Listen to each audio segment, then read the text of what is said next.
Sa ating pag-aaral sa salita ng Diyos, nandito na po tayo sa Mark chapter 4, verse 21. Binasa sa atin to kanina ng ating kapatid na si Brother Romy, pero maganda siguro na basahin din po natin uli. Hindi naman masama na lagi nating binabasa ang salita ng Diyos.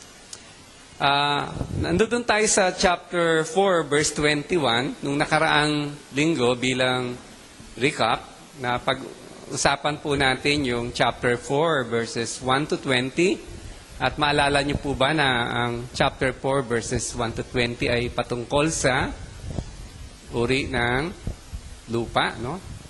Dito nagkwento ang Panginoon ng isang talinghaga na halos dalawang klase ng lupa ang tumatanggap doon sa binhi. Yung tatlong uri, yung isang uri, may tatlong klase siya. Yung isa sa daraanan, yung isa sa batuhan, yung isa naman ay sa talahiban. Hindi nagkaroon ng bunga ang binhi doon sapagkat panandalian lang ang epekto ng salita ng binhi doon sa mga lupang yon. Pero yung ikalawang uri ng lupa, yan ay naitanim sa mabuting lupa. Ang definition niya, yung binhi ay natanim sa mabuting lupa. At ito yung binhing namunga ng 30, 60 at 100. Ito'y milagrosong pamumunga. Dito sinasabi ng Panginoon sa atin, no, na ito'y sumasalamin sa uri ng tao o puso ng tao, paano niya tanggapin ang salita ng Diyos. Yung isa, walang epekto yung salita ng Diyos, kaya hindi namumunga. Para bang nasa daraanan, pag sinabi mo ngayon ang salita ng Diyos, maya-maya, nakalimutan na sapagkat ninakaw na ng demonyo. Yung ibon na naglalarawan kay Satanas ang tumuka dun sa binhi at nilayo na, hindi maalala. Walang dulot na biyayang pagbabago at kagandahan ang salita ng Diyos na lubang maganda doon sa mga tao na ganitong uri ng kanilang puso. Yung pangalawa, yung nandoon sa batuhan, medyo pagdating ng problema at mga pag-uusig, umatras na agad sila. Mababaw kasi walang ugat. No? Umusbong ng konti, pero dahil walang ugat, nung sumikat ang araw, namatay. At yung pangatlo, dun sa talahiban, ininis sila ng mga tinik at namatay din. No? Ito yung mga uri ng tao o puso ng tao na ang kanilang atensyon ay mga kayamanang panlupa, no? Pagmamahal sa salapi. Walang epekto ang salita ng Diyos. Pero ang milagro dito, may uri ng lupa na tanging Diyos lang ang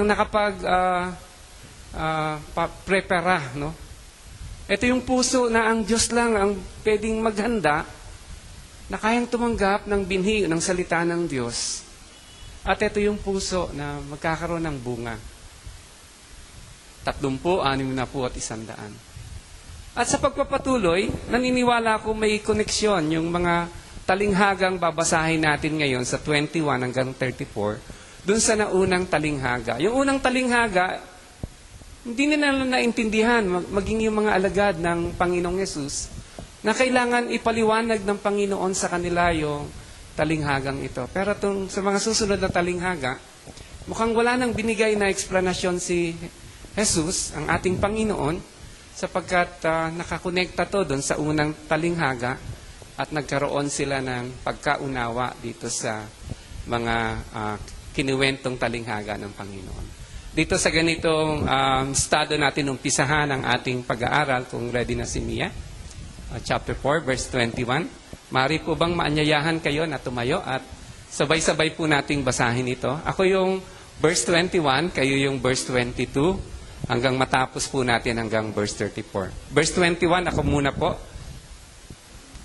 At sinabi niya sa kanila, dinadala baga ang ilaw upang ilagay sa ilalim ng takalan o sa ilalim ng higaan at hindi baga upang ilagay sa talagang lalagayan ng ilaw.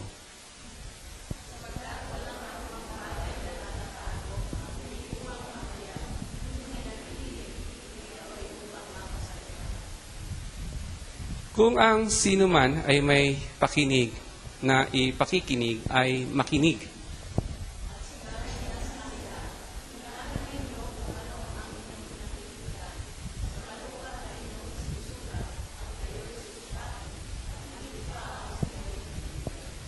Sapagkat ang mayroon ay bibigyan pa at ang wala, pati ang nasa kanya ay aalisin pa sa kanya.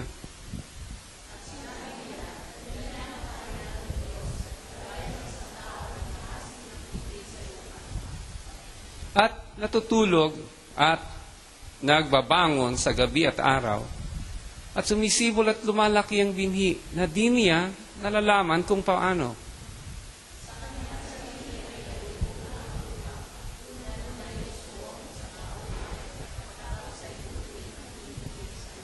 Dadapat pagkahinog na ang bunga ay ginagamit agad ang panggapas sapagkat dumating na ang pag-aani.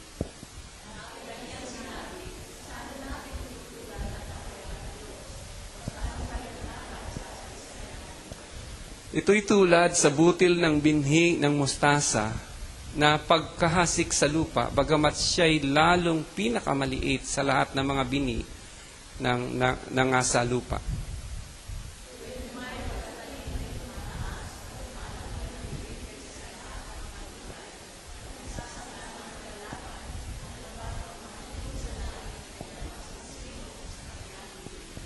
At sa pamamagitan ng gayong maraming talinghaga ay sinaysay niya sa kanila ang salita, ayon sa makakaya ng kanilang pakinig.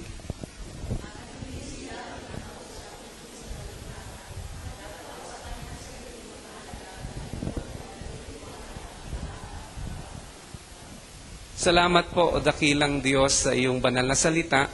Hiling namin sa tulong ng iyong Santong Espiritu, kausapin mong bawat isa sa amin. Bigyan mo kami ng pangunawa sa iyong salita. Ito po ang panalangin namin sa pangalan ni Jesus. Amen. Amen. Magandang umaga po muli. Ngayon sa pasimula, di ba, dinistinguish ng Panginoon, o pinagkaiba ng Panginoon ng dalawang uri ng lupa. Ang isang lupa na walang na-produce na anumang ani, at isang lupa na talaga namang pinagpalang mabuti dahil sa napakadami niyang ani. At dito, pinakita ng Panginoon yung pagiging mabunga, no, ng lupa o ng pagiging mabunga ng tao ay nakatali dun sa kanyang pakikinig sa mabuting balita, pakikinig sa salita ng Diyos at kung paano siya tumugon dun sa salita ng Diyos. At dito, hindi maaasahan ang sino mang hindi mananampalataya kay Jesus para maintindihan ang salita ng Diyos. Ang hindi naniwala sa Panginoong Jesus, kailanman hindi maintindihan ang salita ng Diyos.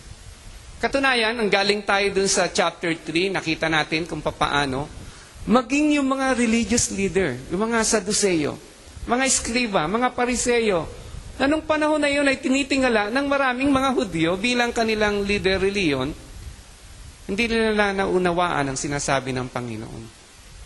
Sila na masyadong reliyoso, natapat sa pagsunod ng mga kautusan ni Moises. Katunayan, marami silang mga kautusan na talagang sinisikap nila sa kanilang sarili, ipatupad sa kanilang mga sarili. No? Kaya lang, sila pa mismo yung unang-unang tumanggi dun sa sinabi ng Panginoon. Sila pa yung unang-una na kumontra dun sa sinabi ng Panginoon, and much worse nung sinabi nila dun sa chapter 3 na itong pangangaral ng Panginoong Jesus at ang kanyang paggawa ng milagro nung nandito siya sa lupa ay sa tulong ni Beelzebub, demonyo. Kaya nga dito, sinabi ng Panginoon sa kanila, may kasalanang hindi napapatawad. Dumako sila sa punto na ang hirap na nilang bigyan ng pagpapaunawa. Kaya nga sa chapter 4, kung papansin ninyo, ito yung pagkakataon ng Panginoong Jesus. Sa unang pagkakataon, nagturo siya sa pamamagitan ng talinghaga. At sa mga susunod na mga pagtuturo ng Panginoon, makikita natin yung pagsulputan ng maraming mga talinghaga.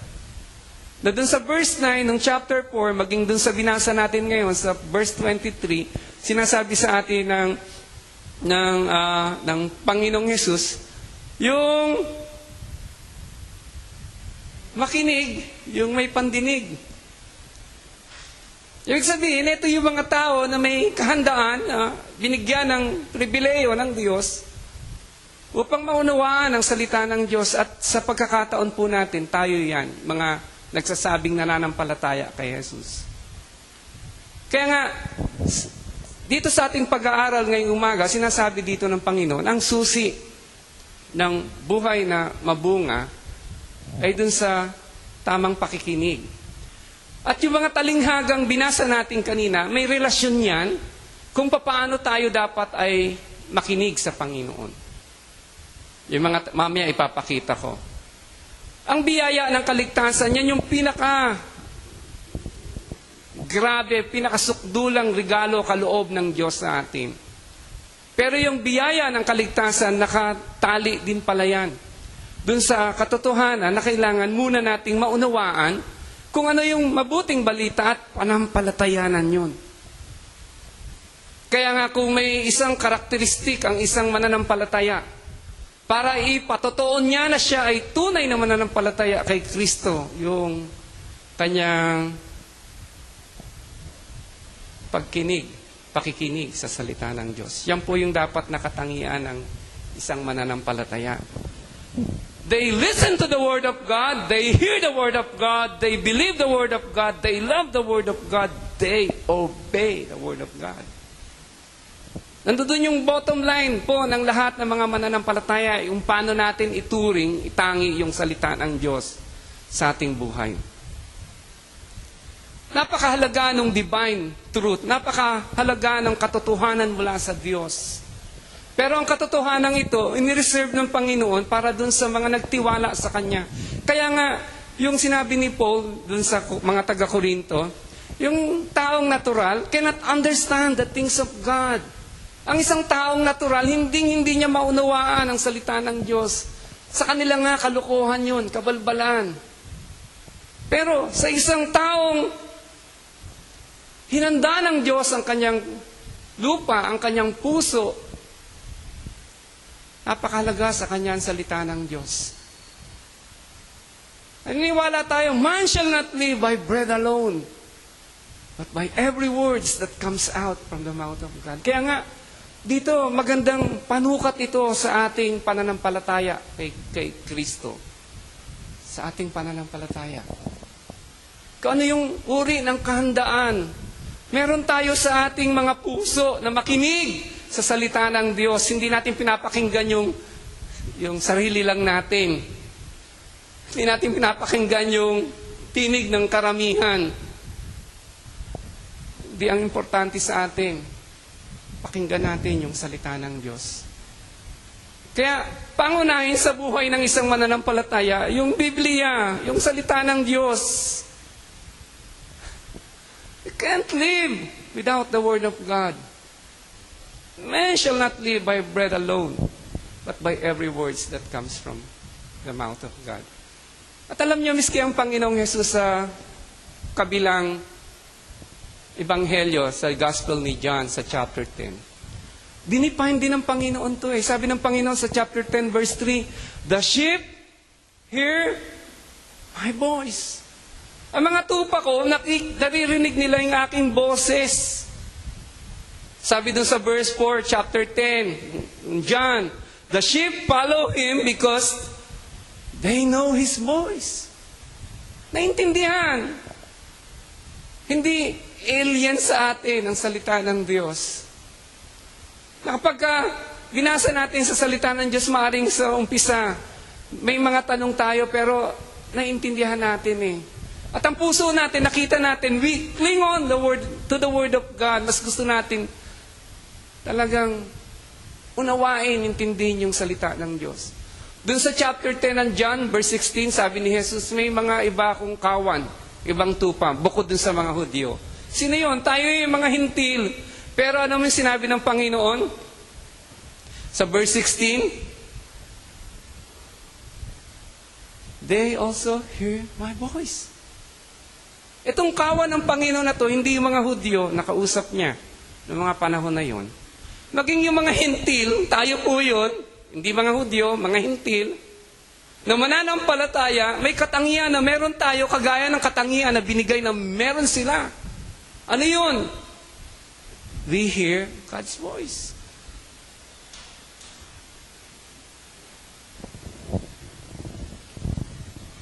Yan po yung tema ng parable of the soil. Isang bahagi, hindi nakinig. Dahil hindi kayang appreciate, pakinggan, gawin, o maintindihan ang salita ng Diyos. Pero sa isang banda, mabuting lupa, may kakayanang makinig at sila'y namumunga. Sabi ng Panginoon sa binasa natin, verse 23, kung ang sino man ay may mga pakinig na ipakikinig, ay makinig. Sa madaling salita, makinig ang may pandinig. Ito yung pinaka nagdi-define sa isang mananampalataya. Sapagkat lamin sa atin yung katotohanan na hindi lahat maintindihan ang salita ng Diyos. Not everybody would understand the Word of God. Not everybody would understand the divine truth. Not everybody would get it. Not everybody would love the Word of God. Embrace it. Obey it. Not everybody. Only those whose heart God has prepared to receive the Word. Kaya nga, napaka-importante sa atin ang salita ng Diyos. Nung tayo ay naligtas, nung tayo ay nanampalataya, alam nyo ba na isa sa mga binuksan ng Panginoon sa atin yung ating spiritual ears? Kasi marami sa atin, yan yung testimonya ng ating buhay. Na nung tayo ay nanampalataya kay Kristo, nagkaroon tayo ng pagkauhaw sa salita ng Diyos. Dati naman wala eh. Dati naman baliwala sa atin yung salita ng Diyos, pero ngayon, it has a different twist. It has a different meaning. Napakahalaga sa atin yung salita ng Diyos. Kaya nga, tinuturo sa atin ng Panginoon na kailangan matuto tayong mag-appreciate ng salita ng Diyos. Naalala niyo yung sabi ng Panginoon, huwag niyong ibigay ang pearl sa mga baboy. Yuyurakan lang nila yan. Katunayan, dito makikita natin sa chapter 4, ako naniniwala kasi sabi ni Paul kay Timothy sa udyok ng banal na spirito, na lahat ng salita ng Diyos ay kinasihan niya. So, miski yung order ng pagkakalatag ni Marcos ng kanyang ebanghelyo, yan ay kinasihan ng Diyos. May sinusundan ang banal na spirito. May gusto siyang itawid sa ating istorya. Kaya nga sabi ni Marcos dun sa panimula, ito ay mabuting balita tungkol kay Jesucristo, ang anak ng Diyos. Kinikwento sa atin kung ano itong nangyari, itong mga ginawa ng Panginoon. Sa pagkakataong ito kasi, dahil nga, marami sa mga religious leader, buo na ang kanilang loob, may nagplano na para ipapatay ang Panginoon, may nang alipusta na sa Panginoon na sinasabi, gawa ng demonyo yung kanyang ginagawa. Maraming mga sumusunod sa Panginoon. Ang daming mga taong naghihintay ng milagro, himala, at lahat nga na may sakit, naniniwala ko, lumapit sa Panginoon, lahat sila pinagaling ng Panginoon. May pananampalataya man o wala. Pinagaling sila ng Panginoon nung panahon na yon. Pero ang mensahe, ang pinaka-importanting mensahe na tinuturo ng Panginoon, hindi sila nagkaroon ng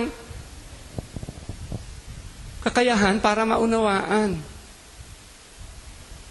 patungkol sa kaharian ng Diyos. At kung babalikan nyo sa chapter 3, di ba dito yung pagkakataon na ang Panginoon ay pumili ng 12 na mga alagad. At mula nung panahon na yon, pagka magtuturo ang Panginoon ng talinghaga, yung mga tao hindi maintindihan, pero yung 12 at may mga kasama pa siya, bukod dun sa 12 na nananampalataya kay Jesus, ang sabi, paliwanag niyo naman po sa amin itong talinghaga. Kasi, at dito papaliwanag ng Panginoon sa kanila. At yun din yung sinabi sa atin dun sa kaulihan ng talata, na yung mga talinghaga, ang Panginoon pinapaliwanag dun sa mga grupo dun sa 12 kasama ng ibang mga mananampalataya, tunay na mananampalataya sa Kanya. Tandaan natin dun sa John chapter 6, pagkatapos magpakain ng Panginoon ng 5,000 tao, feeding of the multitudes, di ba? Ang daming sumusunod sa Panginoon, pero nung sinabi ng Lord sa kanila, malibang kainin yung katawan ko, tuminom kayo ng dugo ko, hindi kayo makapasok sa kaharian ng Diyos. Hindi nila naunawaan yun. At marami sa kanila umalis. Natira yung 12, tinanong ng Panginoon, kayo ba alis din? Sabi ni Pedro, Panginoon, hindi po. Sa inyo namin narinig ang tungkol sa buhay na walang hanggan. At naniniwala kami.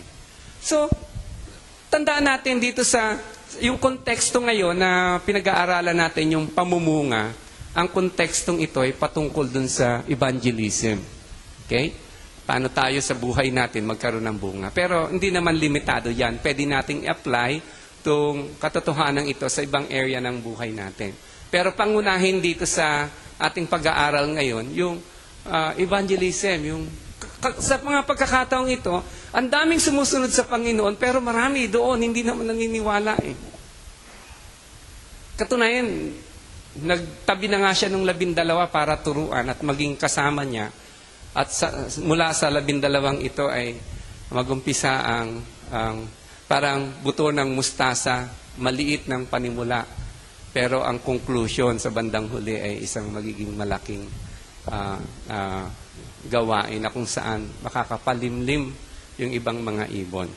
Kaya nga dito, sa mga talinghaga, kung bubuksan natin ngayon, kung paano tayo dapat makinig sa Panginoon, ito yung tinatawid niya sa atin, yung kahalagahan ng attitude natin sa pakikinig sa Panginoon. Kasi, importante itong attitude natin sa pakikinig sa Panginoon.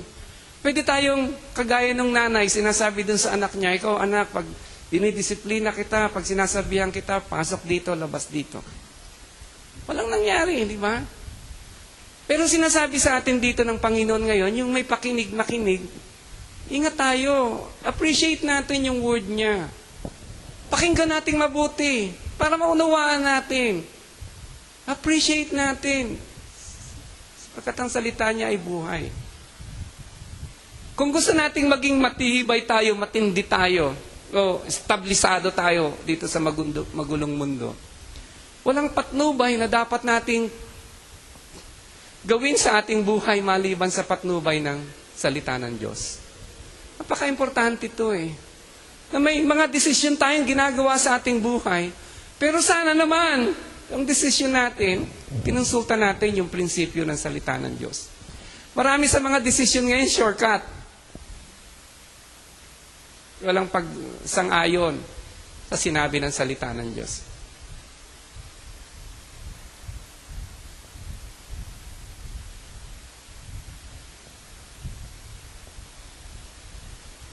Iniisip ko kung tutuloy ko yung halimbawa. Wag na lang. Ganun di ba? Pero kung gusto nating maging maayos yung ating buhay, sigurado tayo sa napakagulong sanlibutan na to. Dapat manalamin talaga tayo sa salita ng Diyos. Maraming nagagad yumaman. Malinaw naman sa salita ng Diyos na alagaan tayo ng Panginoon.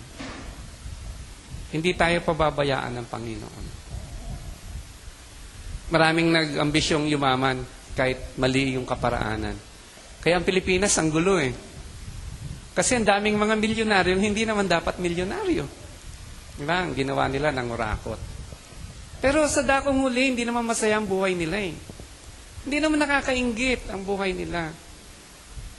Malungkot nga yung buhay nila kasi nakakulong. Ang daming kaso. May sakit. Hindi mo masasabing, what a life. Di ba? Daig pa ng isang wala na ordinaryong tao. Daig pa ng mananampalataya na handang lumakad ayon sa salita ng Diyos.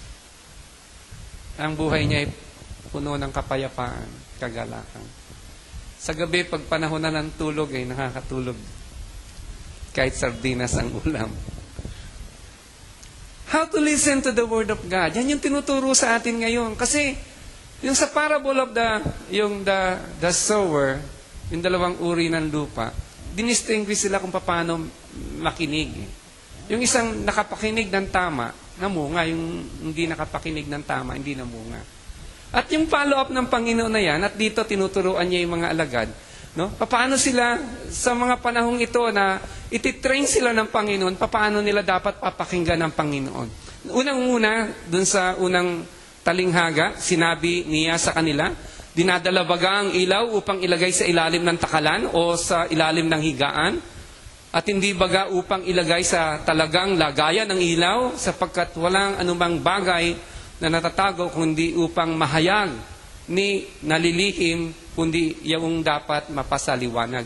Sinasabi dito ng Panginoon sa atin, importante na kapag tayo nakikinig sa Panginoon, may puso tayong kasamang handang sumunod sa Panginoon. Kapag binigyan tayo ng Lord ng liwanag, kaya nating itong liwanag na to, tunay na nagliliwanag sa ating buhay. Kapag binigyan tayo ng Lord ng pananim, yung pananim na to na itatanim natin. If we have been given the Word of God sa ating puso, and that's the light coming from God, then let the light shine. Hayag natin yung liwanag ng salita ng Diyos. Maraming mga ilustrasyon po, maging sa lumang tipan, na yung liwanag, yung lamp, no? Pinapatungkol to dun sa salita ng Diyos. Ito ay metaphor, no? Kagaya dun sa Psalm 119, verse 105, kinakanta pa to ng mga bata, Thy word is a lamp unto my feet, and light unto my path. No? Sinasabi dito na yung salita ng Diyos ang dapat maging ilaw sa ating mga paada, liwanag sa ating mga daraanan. Tandaan natin maging ang Panginoong Jesus. Doon sa Matthew chapter 5 to 7, Sermon on the Mount, sinabi niya na yung liwanag, no? Let your light so shine among men that they may see your good works and glorify the Father who is in heaven. And don't put your light under something. Don't hide your light. Let it shine. Hindi let it go. Let it shine. Let it shine.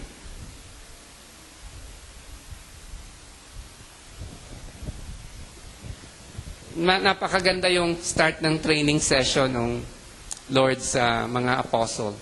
And this includes how they would listen. How they would appreciate the Word of God. How they would take the Word of God.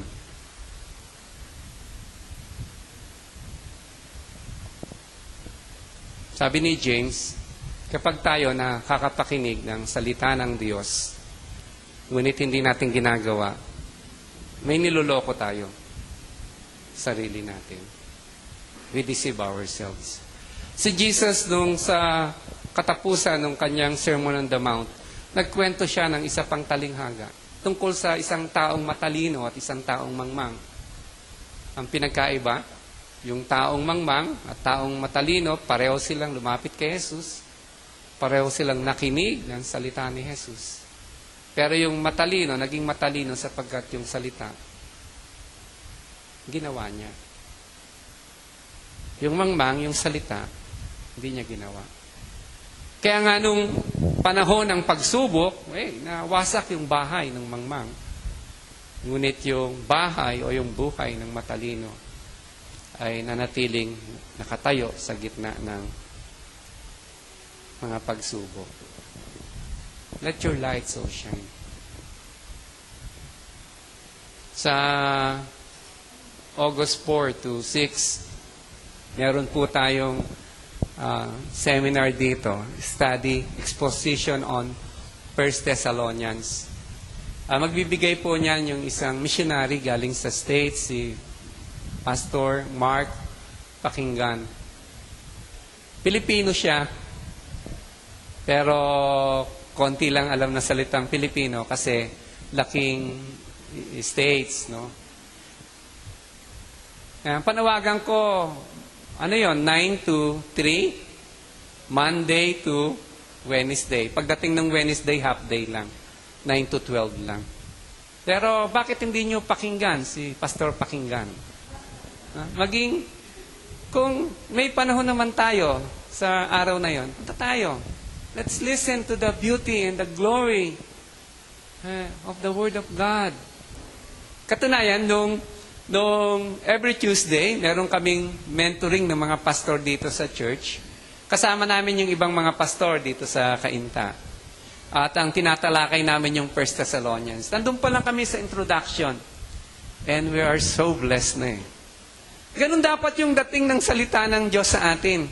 Diba? Ang sarap-sarap pakinggan, ang sarap-sarap basahin ang salita ng Diyos. Ang sarap-sarap memory verse. Ang sarap-sarap, diba, na isang guni yung ating mga desisyon sa salita ng Diyos.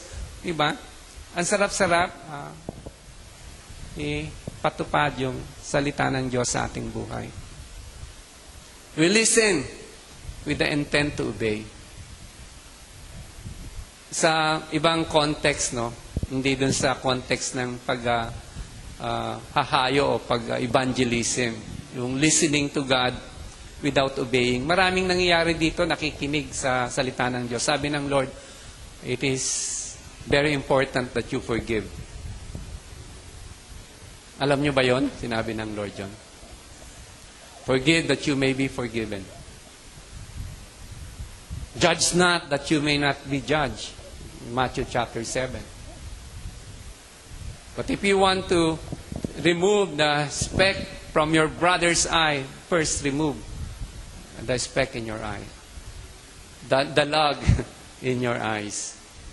No, may mga salita ang Panginoon sa atin, pero yun, I really wonder, ilang mga mananampalataya ang bigat sa buhay dahil hindi marunong magpatawad.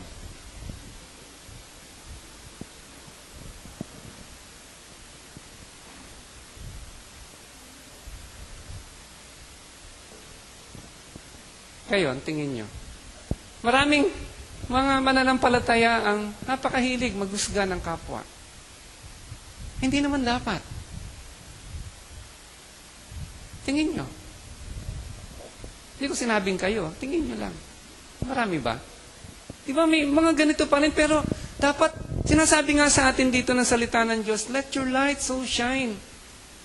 Yung liwanag na ibinigay sa atin, maging bahagi talaga ng buhay natin yan and let it shine. Sa lahat ng sandali ng ating buhay. Nung nakaraan sa YouTube, may popular ngayon yung road rage. Nakita nyo na ba yun? Nag-aaway na dalawang driver. Pinagsimulan lang siguro nun, maliit na bagay, pero may bumunot na ng kutsilyo, may bumunot na ng baril, muntik na magkapatayan. Much worse kung mga believers yun. No?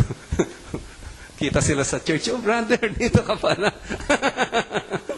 Di ba importante that let your light shine. Yan nga yung pagkakataon to display kung ano yung pinaniniwalaan natin sa buhay natin eh. Di ba? Hello? Gets nyo ba? Kaya nga, although yung example ko is very far from the context which is evangelism, yung pamumunga dito. Nasabi lang sa atin, kung ano yung binigay sa atin ng Lord, gawin natin. We have the heart to do what God said in His Word that we must do.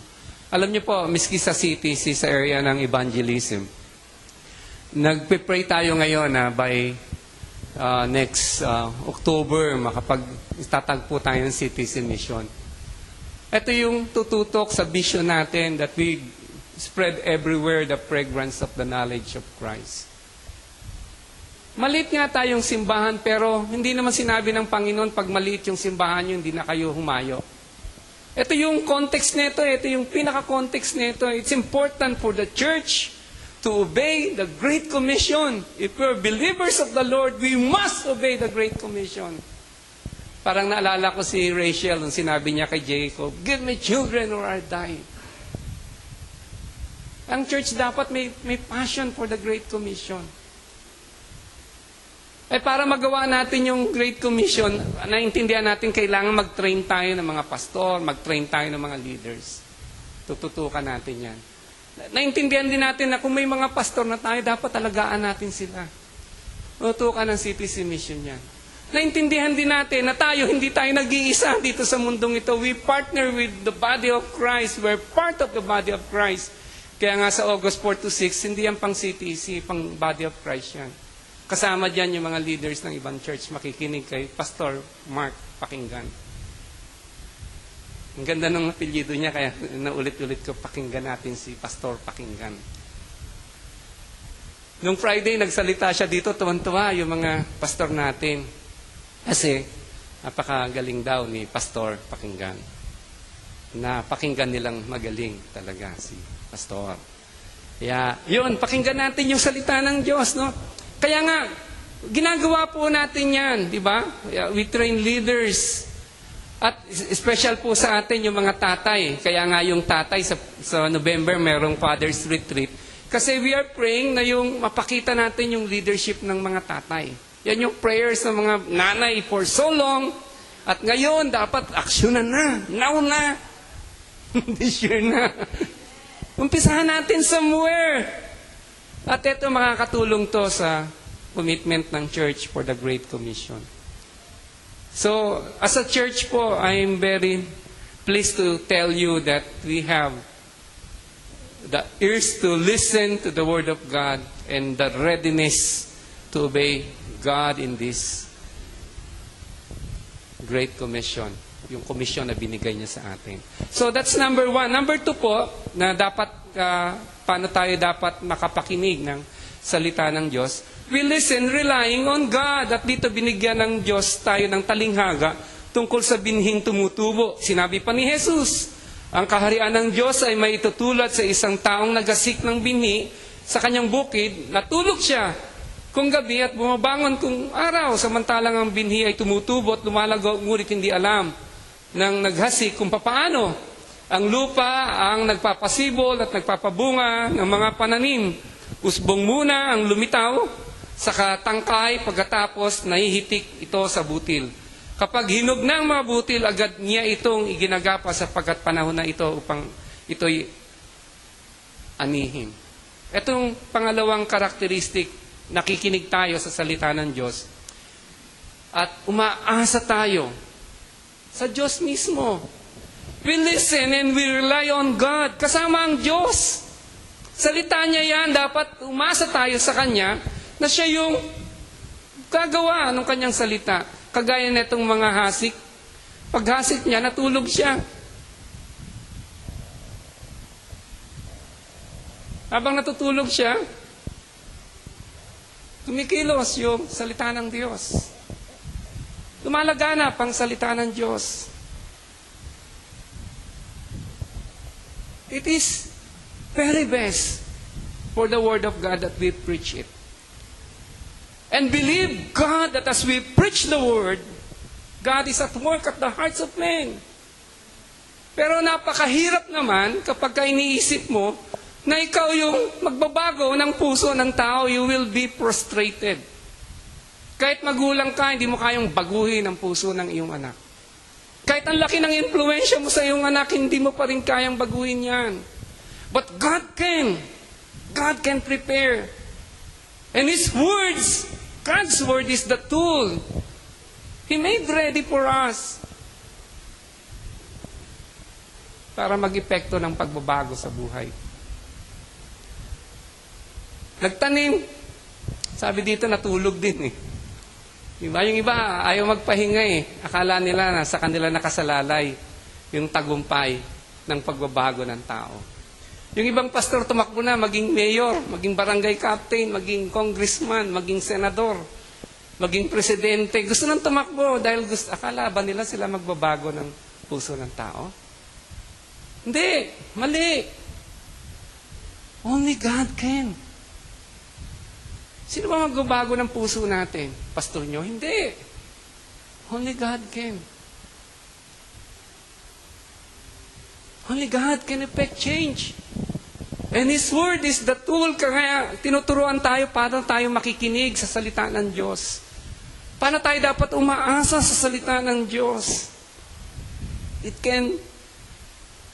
Hindi naman overnight yung pagbabago, but it will happen.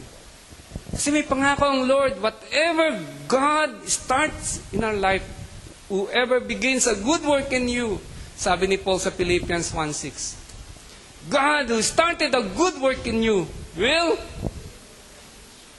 accomplish it, will perform it until the day of Christ. That's a wonderful promise. Alam niyo, may mga ibang simbahan, ginagawa nilang disco ang kanilang pulpit. Yung dark light dyan. Tapos dito, disco. Bakit? Kasi maninikula yung... Sana nga, pero hindi yun yung nagbabago. Yung sa akin lang, I don't want to be critical of their style. Pero, mahirap malayo dun sa katotohanan. Salita ng Diyos na magbabago sa puso ng tao. Kaya nga, inuudyukan tayo sa pamamagitan ng talinghaga na ating nabasa, na kailangan nating mag-rely sa Diyos. Sabi ni Jesus kay Nicodemus, ang hangin, umihip, hindi mo alam kung saan. Ang buhay, binibigay ng tao, ng Diyos dun sa mga tumanggap sa Kanya. It begins with a spiritual birth. Kung paano, Diyos lang ang nakakaalam. Hindi naman ibig sabihin magtamad-tamaran tayo. Of course, we must do our share, our role. Kung may binhi tayo, ihasik natin yan. Kung may ilaw na tayo, iliwanag natin yan sa ibang tao. We must do our role. But we should,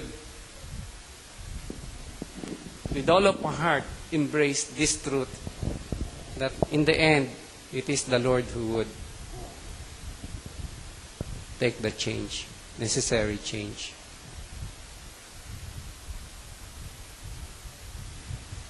Walang bagong buhay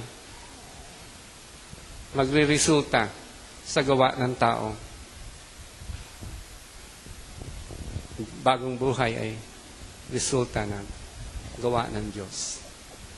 Nung tayo nanampalataya, sabi ng Biblia, we are a new creation in Christ. And this is not the work of man. This is God's own doing.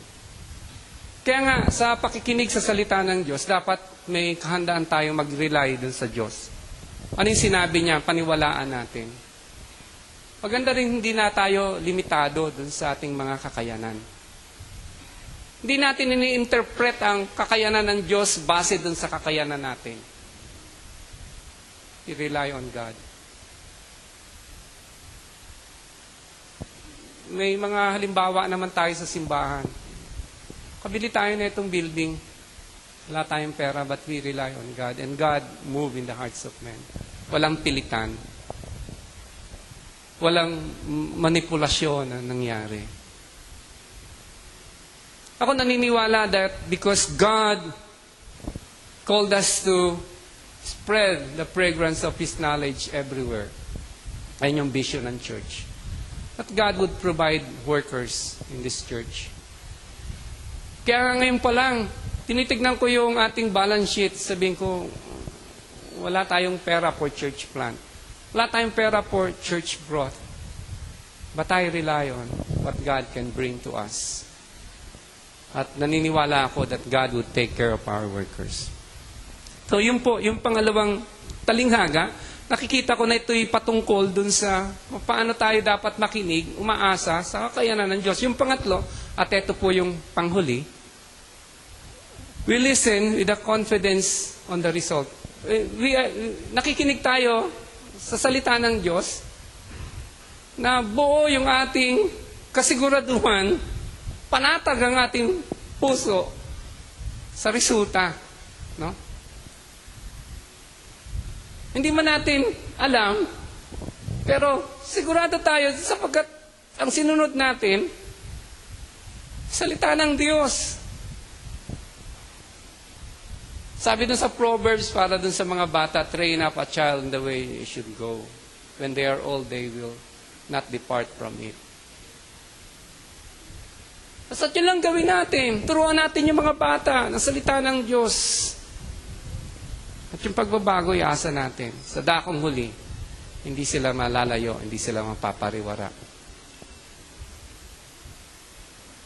Sabi dun sa panghuling talinghaga, yung butil ng mustasa, saan pa natin mahambing ang kaharian ng Diyos? Anong talinghaga ang gagamitin natin upang mailarawan ito? Tanong ni Jesus. Ang katulad nito ay butil ng mustasa na siyang pinakamaliit sa lahat ng binhi. Ngunit kapag itinanim, ito'y lumalago at nagiging pinakamalaki sa lahat ng tanim. At ito'y magkakasanga ng mayabong, kaya't ang mga ibon ay makakapangmukad sa lilim nito. Pinapalalahanan tayo ng Lord, maliit man, pero sigurado ang resulta. Nung kausap ng Panginoon yung 12 at yung mga ila na kasama ng 12 na nanampalataya sa Kanya. Nung ang marami sa mga religious leaders na tumalikod sa Panginoon at nagbintang kay Jesus ng kung ano-ano at nagplano na ipapatay ang Panginoon. Yung mga tao na nung hindi siya maintindihan ay lumayo sa Kanya. Nasabi ng Panginoon dun sa mga alagad, itong talinghagang ito maliit sa panimula. Pero pag lumaki ay sokdulang laki. At yan naman katunayan nangyari sa simula, nagsimula dun sa mga nanampalataya kay Jesus na 12. Nung naghihintay sila doon sa Panginoong Jesus, sabing ganun, 120 yung naghihintay. Konti lang Pero pagkatapos nung panahon na yon, tapos ang 2,000 years, nakita natin ang kaharian ng Diyos ay patuloy na lumalago. Maging maliit man yan.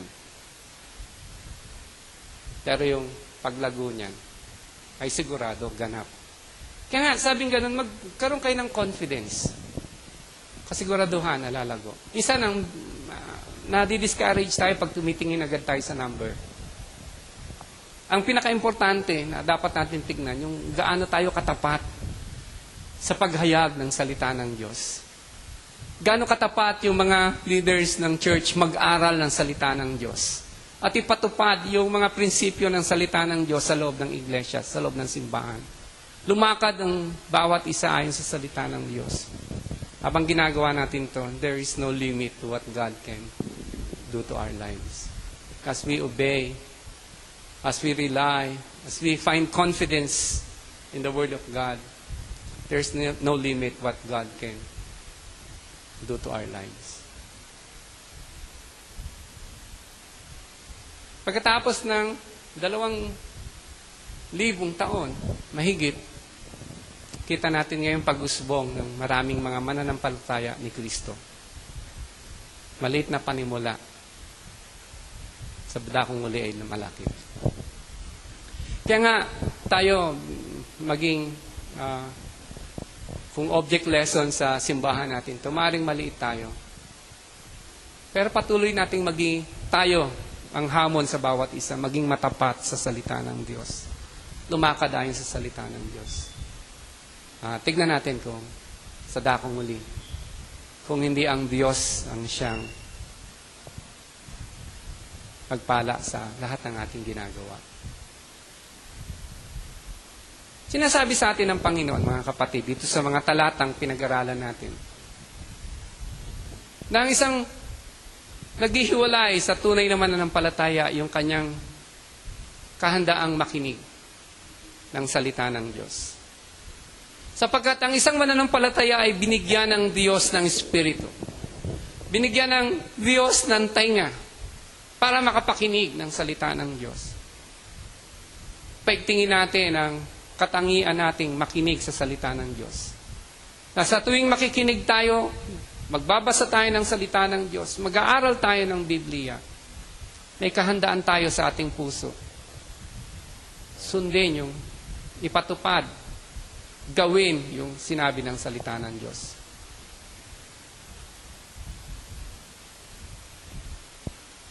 Pangalawa, may kahandaan tayo. Hindi tumingin dun sa kakayanan lang natin, kundi sa kakayanan ng Diyos. Pahinga tayo. Patulog naman tayo. Huwag tayong mabalisa ng sukdulan sa buhay ba? Relax lang tayo. As we obey the Word of God, as we rely on God's Word, it's dependable. God will do His share. Worse nga kung inaakala natin nakasalalay sa ating sariling efforts ang pagtupad ng salita ng Diyos. It's not going to happen. Only God can do His Word. Especially sa puso ng tao. Only God can change the heart of man. Magingan tayo, sabi ng Biblia, the heart is deceitful above all else. Magingan tayo, minsan nadadaya tayo ng puso natin. Hindi natin alam, nadadaya na tayo ng puso natin. It takes the Holy Spirit at work in our hearts for us to understand, to appreciate kung saan tayo nagkamali.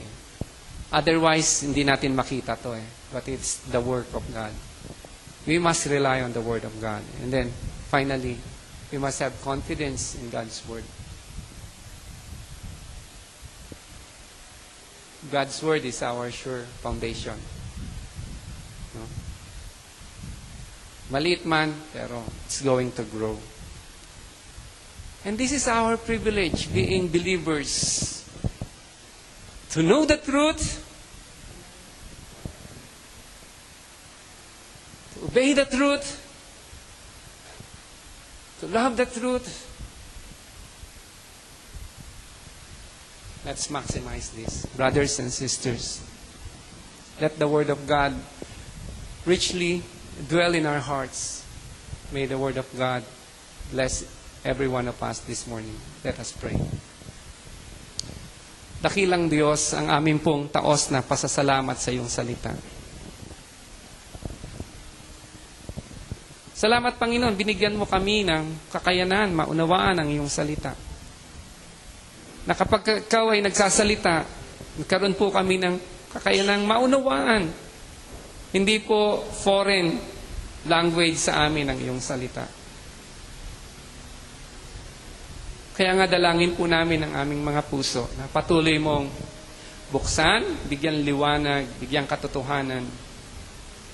Na iyong salita ay laging dalisay sa bawat isa po sa amin.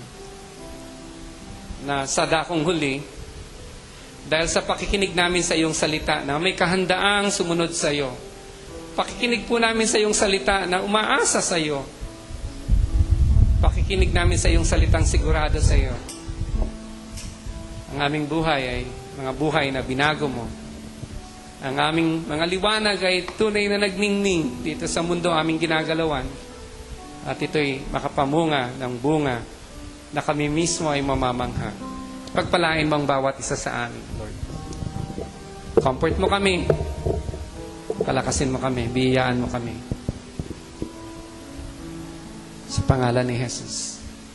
Everybody say, Amen.